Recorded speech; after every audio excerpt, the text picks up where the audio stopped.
we won the 100 billion. To some extent, I'm not interested in another pledge. And I don't mean to openly disagree with His Excellency. But if you're going to quantify another pledge and we haven't received that which was pledged before, then the credibility of the process is going to be called into question, and it becomes more difficult to achieve and to keep people believing that we're going to find success. That was Prime Minister Dickon Mitchell as he pointed out the global funding problem with the transition towards renewable energy.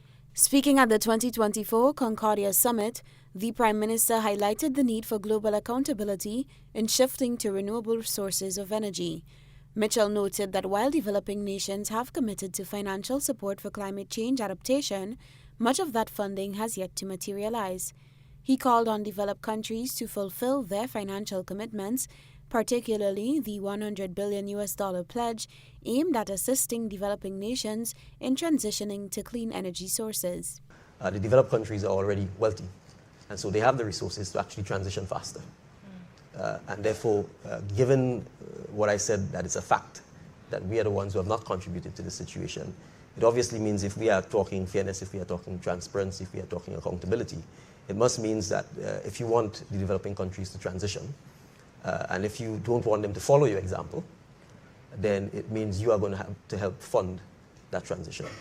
And that's where the challenge lies. To a large extent, there's been a lot of, I will call it, and I'm quoting someone from the African continent, there's been a lot of megawatts of talk, but there hasn't been megawatts of funding. He highlighted that small island nations like Grenada, which face significant economic challenges compared to larger countries, would require global financial support along with local strategies of resiliency to make the transition sustainable. So we have not contributed to this global climate crisis. We have not. And so it's not an argument, that's a fact. The reality is that we are the ones facing the brunt of what has happened. And so when the developed North makes the argument about transitioning, we have to look at transitioning as to the actual state at which countries are.